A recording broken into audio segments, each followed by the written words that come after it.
Hello there, sword friends. Today I'm going to tell you about this sword right here. It's the Landsknecht Emporium Gustav, and it's one that's been on loan from Sword Friend Ian for a hot minute here. I've had it for the better part of 2 years, so again, tip of my hat to Sword Friend Ian for lending me his stuff for such a very long period of time.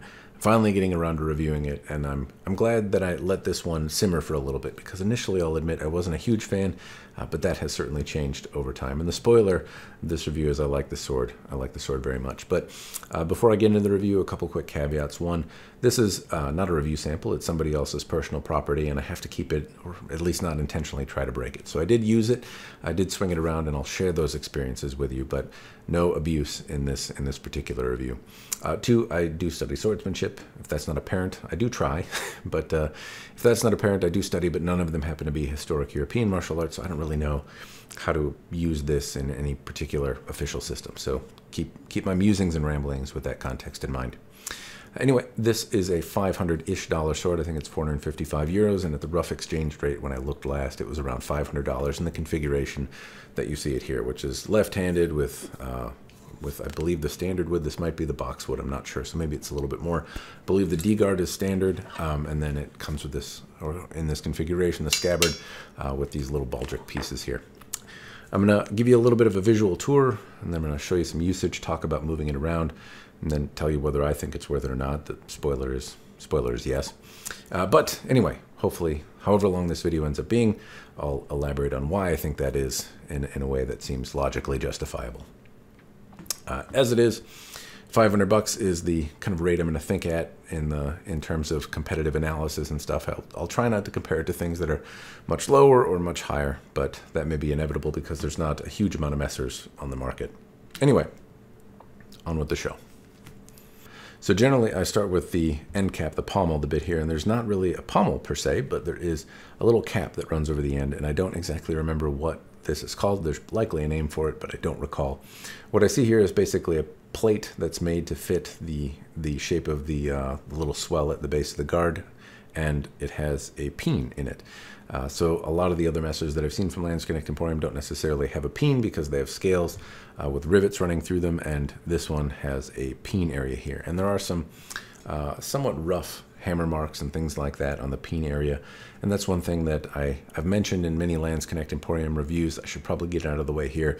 There is a sign of human intervention and human handiwork and inconsistency and just kind of a bit of a rough, crude construction method across the entirety of the sword. Every square inch of it has some tool mark or unevenness or something like that, and I don't mean that inherently in a bad way. Some way it's gonna irritate you if you're in the market for something that's kind of machine-made perfection, and that is just not what this is, and I don't think it's necessarily what the owners particularly like, the people that are making this sword. Now, anyway, so it's worth pointing out some.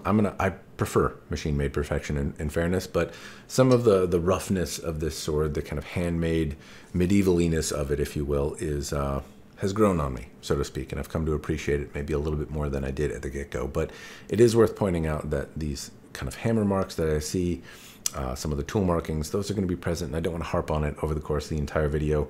But do know I see them; they're there. I'm gonna try not to fixate on them unless they're particularly bad. But yeah, they're present everywhere. Anyway, so there is a peen, and then it appears to just be filed off where it butts into the tang area here. It doesn't appear to be welded or anything, so I'm guessing it's the peen and then some sort of adhesive underneath it that's holding it on. As I look at the shape of the guard, this one has some dimension to it. So it has some taper that swells out towards the base where this kind of finger hook area is, and then it swells this way too, and it gives your hand something to hold on to. Though I didn't find in moving it around that it slipped or moved. It really indexes quite well and stays pretty solid in my grip. I can't turn it particularly easily. Overall, it's very effective at maintaining its position, though I suppose if I were pulling it out or somebody got a hold of it or was trying to manipulate the guard in some way, or I was binding and I needed to get a little bit more leverage, if I brought my hand down into this finger area here, it certainly gives me an area to apply leverage. Or maybe a little bit of distance if I want to throw it out there, given that this blade is only a little shy of 20 inches, as I recall. The slats have some dimension and taper. There's a slight chamfered edge that keeps anything from being sharp, and some kind of I don't know if they're cutouts or shaping that's done to almost give this an octagonal shape to it. The spacers, or the holes, or the rivets that are used here in lieu of pegs are different sizes. You could attach a lanyard or something, or they run all the way through the sword. I can play peekaboo with you if I want. I can make out the tang. It appears to be very robust and thick across the handle. Anyway, speaking of the handle, it has aged. I can kind of see that it's absorbed some oils from the hands. It looks a little mucky, and there are some kind of misplaced bits of adhesive. There's also spots where the scales don't quite perfectly line up, and the adhesive is kind of gunked into some areas, but it wears well. And so this sword again has been used quite a bit, and so it's aged with character, is a way that I'll put it. If I move up to the guard, one note is under here. There's a spot where I can kind of get my finger, and there's kind of a sharp ledge under here, I almost want to say, where the guard meets the grip area here. But if I choke up with my finger and intentionally try to stick the fat of my finger in there, then I can kind of feel it. Then I can kind of wear away some skin.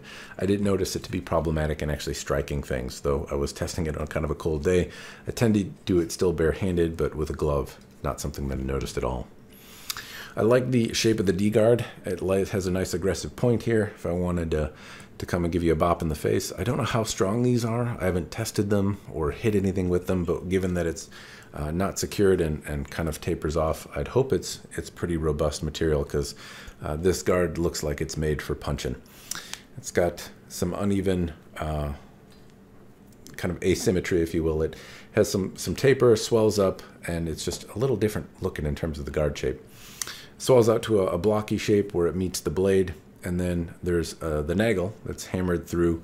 This again is for a left-handed operation, and there are some, it looks like the metal has been swelled out. Over here you can kind of make out where the rivet has distressed or moved the guard up around the nagel area where it punches through.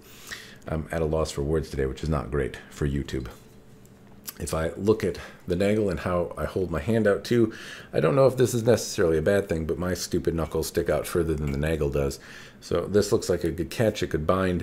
It could do some helpful things to keep my hand from getting whacked, but it doesn't stick out particularly far, and my fat hands stick out further than the nagel does.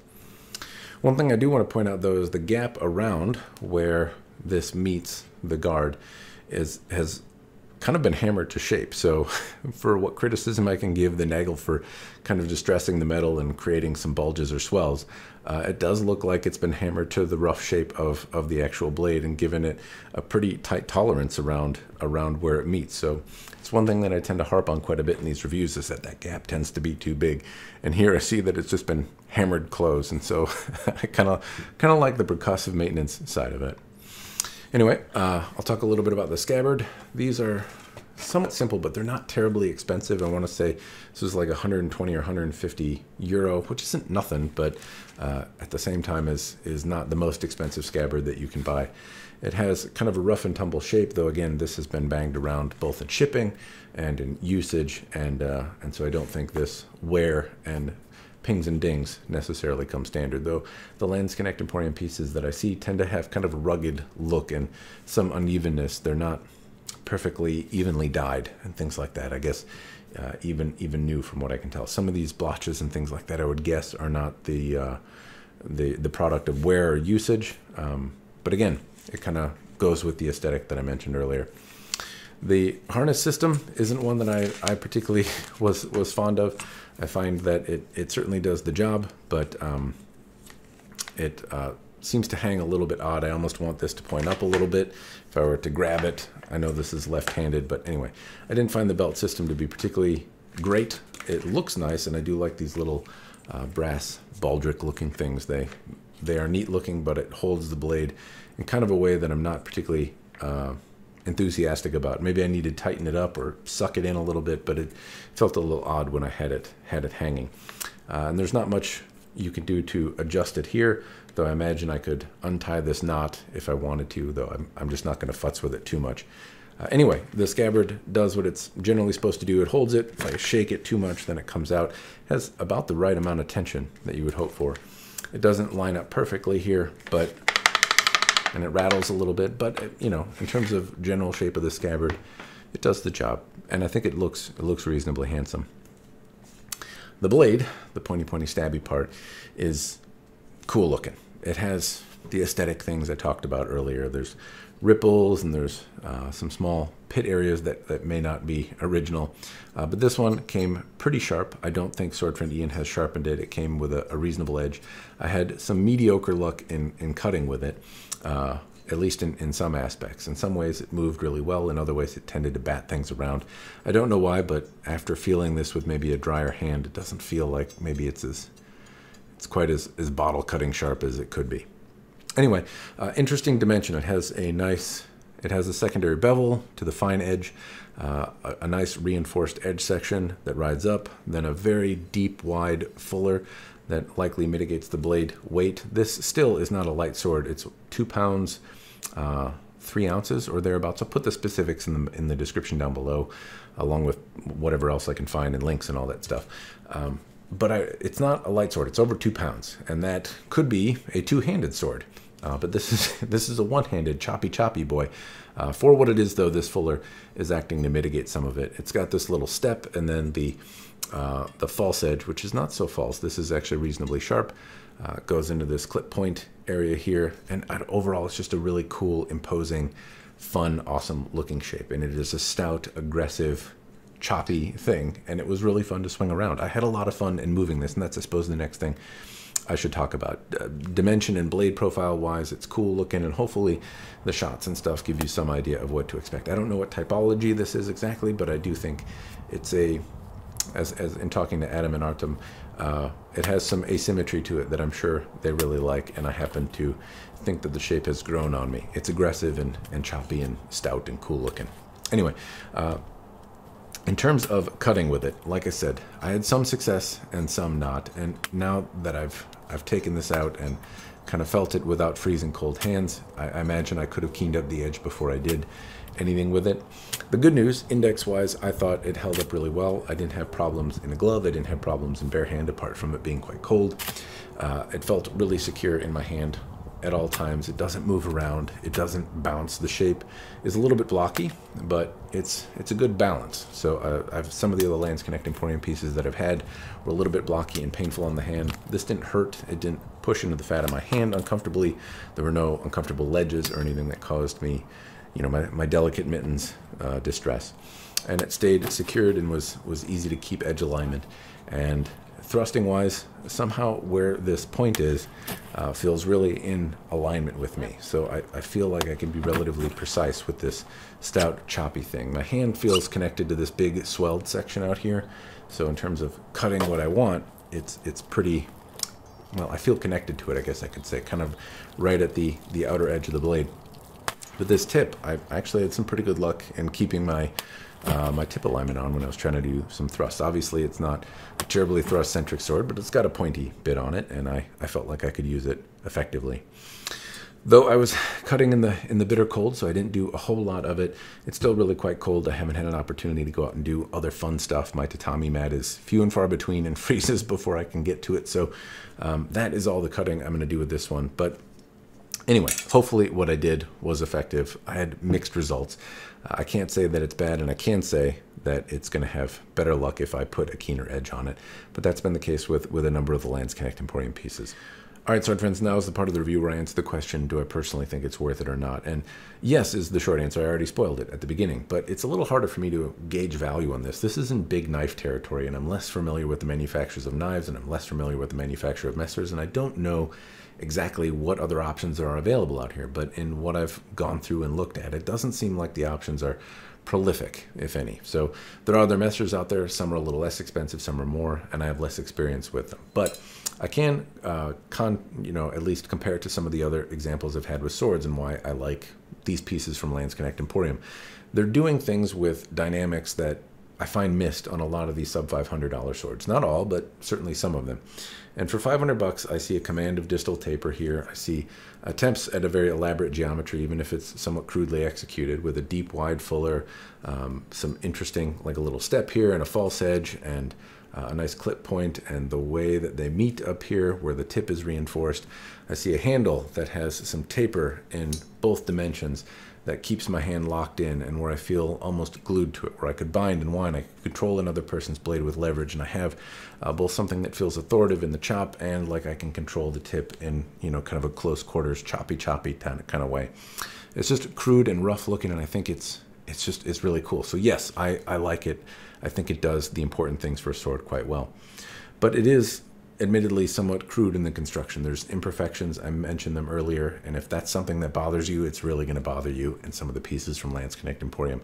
They may be able to make something more refined if you want, but you got to be sure and ask them about it ahead of time. Anyway, are there less expensive messers? Honestly, that's where I'm at a bit of a loss. I don't know what else you can get like this for $500, which kind of furthers the case that yes, I think it's worth it if you're looking for something like this. If you want a big stabby guy, then this is a fun one. And it kind of honestly reminds me of like the bowie that Crocodile Dundee would carry. Like a German Crocodile Dundee would pull this out from behind his back like, that's not a knife, this is, I'll try not to do the accent again, I'm sorry. But it reminds me of like the German big Bowie knife, and I don't know, it's cool. It strikes a lot of nuanced and nostalgic chords for me, and it's really just fun, and it's a cool sword. So I've had a lot of fun with it. Thanks again to Sword for Indian for lending it to me. Hopefully the reasons that I elaborated on why I liked it explain my position, if nothing else. I'm going to stop rambling here, though.